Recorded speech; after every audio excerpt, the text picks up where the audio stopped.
वाला एक लड़का था। उसका गांव बहुत सुंदर था, चारों तरफ हरियाली और खेत थे। गांव के लोग बहुत मेहनती और मिलनसार थे।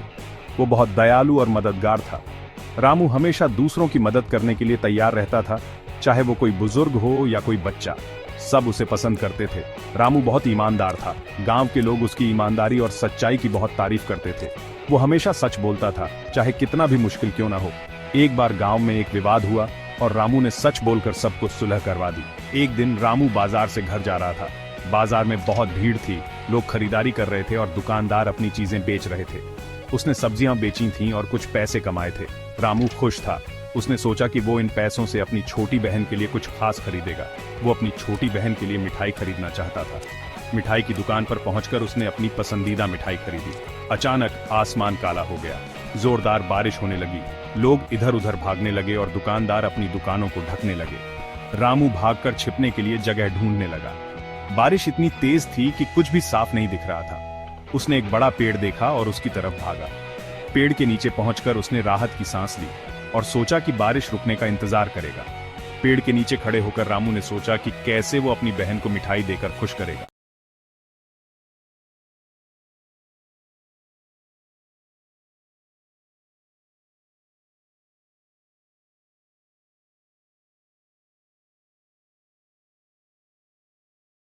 उसे अपनी बहन की मुस्कान बहुत प्यारी लगती थी। बारिश धीरे धीरे कम होने लगी। रामू ने देखा कि आसमान साफ हो रहा है और सूरज फिर से चमकने लगा है। उसने सोचा कि अब घर जाना चाहिए। रामू ने मिठाई को संभाल कर रखा और घर की ओर चल पड़ा। घर पहुंचकर उसने अपनी बहन को मिठाई दी। उसकी बहन बहुत खुश हुई और रामू को गले लगा लिया। रामू ने महसूस किया कि दूसरों को खुश करना कितना अच्छा होता है।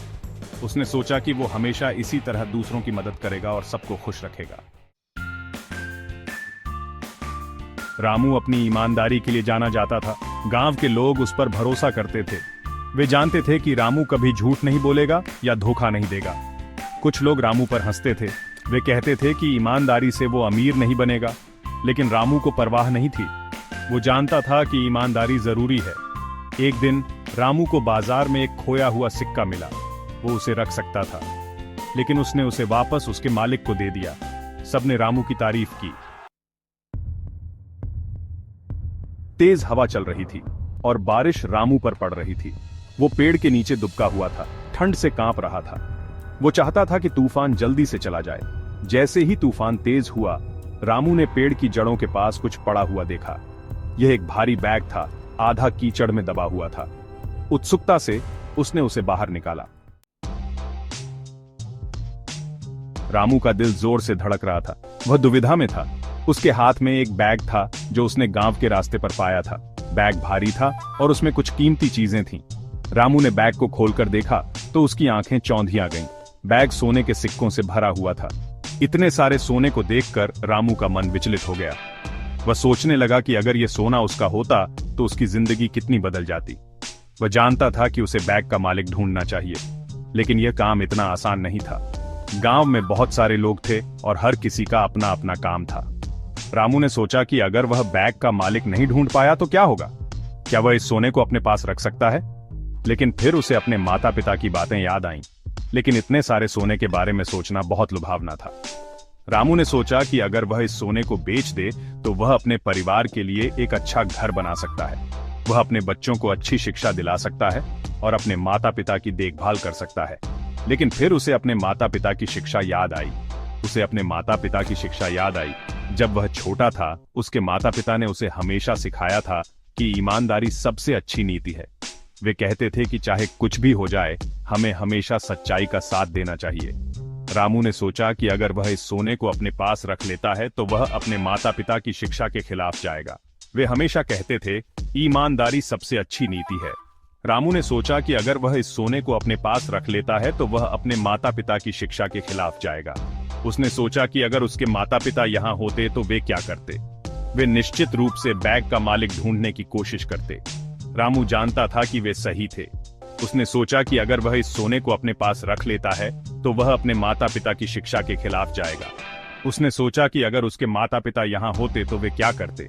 वे निश्चित रूप से बैग का मालिक ढूंढने की कोशिश करते। रामू ने भी वही करने का फैसला किया। उसने बैग वापस करने का फैसला किया। लेकिन यह किसका था? यह सवाल उसके मन में बार बार आ रहा था। उसने सोचा कि बैग का मालिक कौन हो सकता है।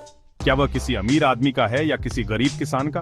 उसने सोचा कि अगर वह बैग का मालिक नहीं ढूंढ पाया तो क्या होगा। उसने कोई सुराग ढूंढने के लिए चारों ओर देखा। उसने गांव के हर कोने में जाकर लोगों से पूछा कि क्या उन्होंने कोई बैग खोया है, लेकिन किसी ने भी बैग के बारे में नहीं सुना था। रामू ने सोचा कि शायद बैग का मालिक गांव के बाहर का हो सकता है। उसने सोचा कि उसे गांव के बाहर जाकर भी पूछताछ करनी चाहिए। तूफान अब कम हो रहा था, बारिश धीरे धीरे थम रही थी और आसमान साफ हो रहा था। रामू ने सोचा कि यह सही समय है बैग का मालिक ढूंढने का। उसने बैग को अपने कंधे पर लटकाया और गांव के बाहर की ओर चल पड़ा। एक बैलगाड़ी कीचड़ भरी सड़क से गुजर रही थी। रामू ने बैलगाड़ी वाले से पूछा कि क्या उसने कोई बैग देखा है। बैलगाड़ी वाले ने कहा कि उसने कोई बैग नहीं देखा, लेकिन उसने रामू को सलाह दी कि वह पास के गांव में जाकर पूछताछ करे। रामू ने बैलगाड़ी वाले का धन्यवाद किया और पास के गांव की ओर चल पड़ा। गाड़ी पेड़ के पास रुक गई। एक अमीर व्यापारी सेठ माधव बाहर निकला। वह चिंतित लग रहा था और कुछ ढूंढ रहा था। रामू ने उसे पहचान लिया। उसने सेठ माधव को बाजार में देखा था। यह उसका मौका था। वह आसानी से बैग लौटा सकता था और हीरो बन सकता था। लेकिन क्या होगा अगर सेठ माधव ने यह स्वीकार नहीं किया कि उसने इसे खोया है? रामू ने गहरी सांस ली और सेठ माधव के पास गया। क्षमा करें श्रीमान, क्या आपने कुछ खोया है? सेठ माधव ने रामू को बेसब्री से देखा। हाँ लड़के, मैंने सोने के सिक्कों से भरा एक बैग खो दिया है। क्या तुमने उसे देखा है? रामू का दिल जोर से धड़का। सेठ माधव ने सिक्कों का जिक्र नहीं किया था। क्या होगा अगर उसने इसे नकार दिया? यह एक बहुत बड़ा जोखिम था। फिर भी रामू ने सच बोलने का फैसला किया। उसने बैग ऊपर उठाया। क्या यह आपका है श्रीमान? सेठ माधव की आंखें चौड़ी हो गईं। उसने रामू से बैग छीन लिया। उसने जल्दी से अंदर की चीजें देखी। हाँ, ये मेरा है, तुमने इसे ढूंढ लिया। उसने रामू को धन्यवाद भी नहीं दिया। उसने लालच से सिक्के गिनना शुरू कर दिया। रामू निराश था। उसे कुछ कृतज्ञता, अपनी ईमानदारी के लिए कुछ पहचान की उम्मीद थी। अचानक सेठ माधव ने गिनना बंद कर दिया। वह कुछ सोच में पड़ गया, जैसे उसे कुछ याद आ गया हो। उसकी उंगलियां सिक्कों पर थमी रहीं और उसकी आंखें धीरे धीरे रामू की ओर उठीं। उसने रामू को देखा। उसका चेहरा शर्म से लाल हो गया था। रामू की आंखों में एक सच्चाई और मासूमियत झलक रही थी जो सेठ माधव को अंदर तक छू गई। तुम एक ईमानदार लड़के हो रामू। तुम्हारी सच्चाई और ईमानदारी ने मुझे बहुत प्रभावित किया है। मैं जानता हूं कि तुमने कभी झूठ नहीं बोला। मुझे तुम पर शक करने की गलती हुई। मैं माफी चाहता हूं। कभी कभी हम बड़ों को भी गलतफहमी हो जाती है और हम बिना सोचे समझे निर्णय ले लेते हैं। उसने एक सोने का सिक्का निकाला और रामू को दिया। यह सिक्का उसकी ईमानदारी का प्रतीक था और सेठ माधव ने इसे बड़े गर्व के साथ रामू को सौंपा। ये तुम्हारी ईमानदारी के लिए है। इसे संभाल कर रखना और हमेशा याद रखना कि सच्चाई और ईमानदारी ही सबसे बड़ी दौलत है। धन्यवाद श्रीमान, मैं हमेशा आपकी इस सीख को याद रखूंगा।